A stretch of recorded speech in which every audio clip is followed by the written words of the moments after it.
what would your life have to look like in order for it to justify itself to you? Well, your life is hard. It's full of suffering. It's full of malevolence, for that matter. It's full of malevolent suffering. That's coming for sure. And that's a heavy burden to bear. And you might say, well, it's so heavy that nothing at all could possibly justify it. And I think that's not a productive attitude. I think if you watch your life, you see that there are things that will grip you that do appear to justify the weight of existence. And I think you can commune with yourself, which is a form of thought. It's a form of meditative prayer, but that's a form of thought. And the thought is, what do I want? If I could have what I wanted and needed, what would that look like? And you might say, well, why would I associate thought with meditative prayer? It's like, well, what the hell do you think you're doing when you're thinking? If it isn't praying, it's the same thing. If I could have what I needed and wanted, what would that look like? You'll get a dream, you'll get a vision, and it comes to you. That's the most accurate way of describing it.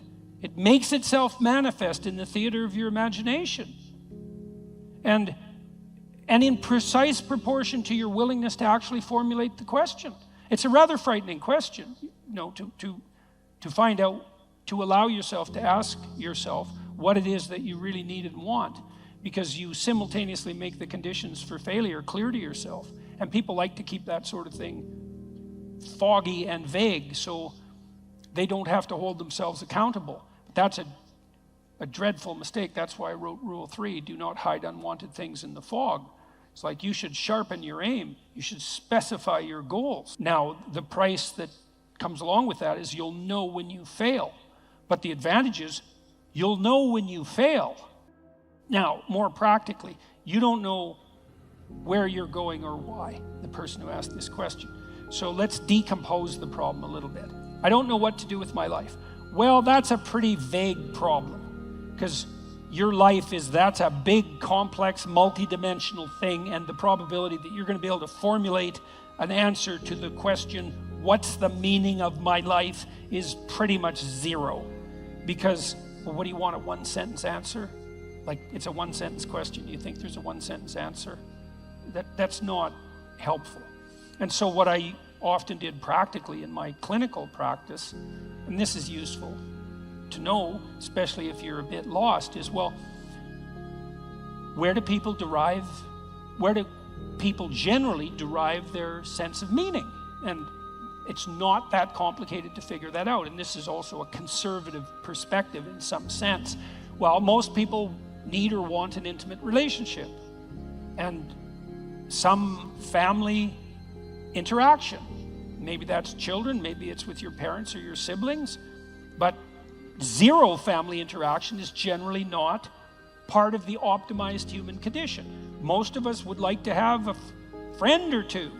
We need a job or a career to keep body and soul together, but also so that we're in harness and we can pull against a weight that in a noble and productive and generous manner. We perhaps need to be engaged in something creatively. We have to take care of ourselves mentally and physically. We should adopt some civic responsibility. We need to protect ourselves against major sources of hedonistic and impulsive temptation. There's 8 things. It's like, well, pursue one of them. Start there. When I dealt with my clients who were depressed, unhappy, let's say, the first thing I would do with them is walk them through that analytic process. It's like, do you have anything in place in any of these domains? Sometimes I had people who were doing pretty good in all 8 areas and were still unhappy. Those people were depressed, technically, right? Because their lives were actually in pretty good order, but they were miserable. There was something wrong with them. They were ill in some way that was lowering their mood, destroying their positive emotion. Other people would be batting 0 on all 8 fronts. Like, they weren't depressed, they just had terrible lives. And so, really, and so what I would do with those people is, well, look, like, here's 8 things that aren't in place in your life. It's no bloody wonder you're miserable and everything seems meaningless except for the suffering, because that's a meaning too. It's like, why don't we start working incrementally in a few of these areas And then we can just evaluate and see if that's helpful, and it's almost invariably helpful. Who are you? What do you have to offer? And what do you want? Think it through, write it out, come up with a coherent story, and then figure out what you want and see how that works. We can play that through, and then maybe when you develop that in a manner that feels solid to you and reliable and genuine, and you've also developed a vision of the person that you're trying to attract, that would help you feel confident in your happiness. If you actually met that person, well, then you're ready to go. Launch it on the site and talk to the person. First maybe it's just text, and then maybe it's coffee, and there's incremental ways of doing this, and you can do that with all of those 8 domains. It's like, get yourself a life.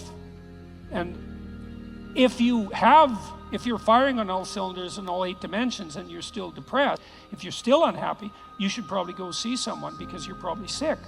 If you have all that skill and you have all those relationships and activities in place, and you still are suffering an excess of anxiety and pain and insufficient hope and motivation, it's highly probable that something's afflicting you that's in the nature of an illness.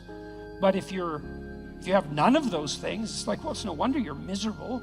Misery is the default human condition in the absence of sustaining meaning, just like hunger is the default condition in the absence of food. And you need productive engagement, productive, generous, reciprocal engagement in order to provide you with the genuine meaning that sustains you in life.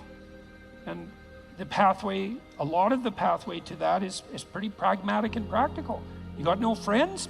That's likely a problem. You're a creative person, you have no creative outlet? That's not going to work out for you. Those things have to be rectified, and you can do that incrementally, and that works.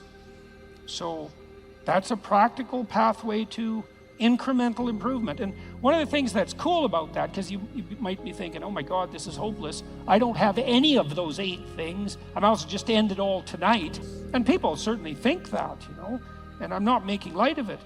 One of the things that's very much worth knowing is that a lot of positive emotion is dependent technically on the observation, on your personal observation that you're moving towards a valued goal. See, not that you've attained the goal. So imagine that you're in your hopeless situation and you decide, well, I'm going to work on the relationship front. Now you develop a vision of what a relationship might be like, and you posit that as a promised land, let's say, and then you differentiate that so you can make incremental steps forward, and the incremental steps are small enough so that you actually take them.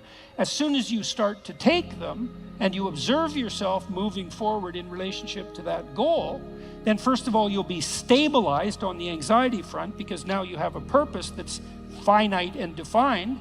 And second, you have positive emotion, because you experience positive emotion in relationship to observing yourself move towards a valued goal.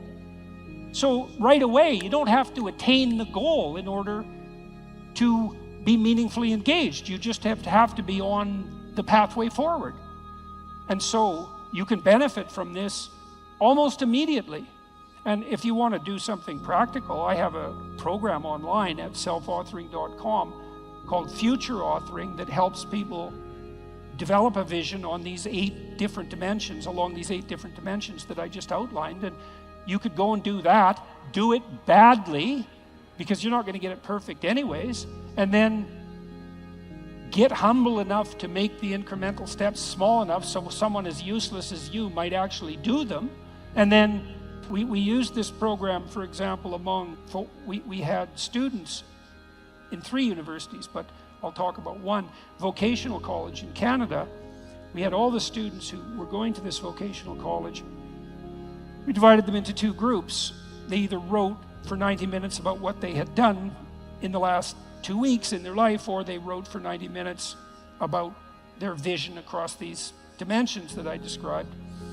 They didn't have any training, no warning, except that they knew they were going to participate in the study, and no one even reviewed what they wrote. And we dropped the dropout rate of those students by 50% in the first year.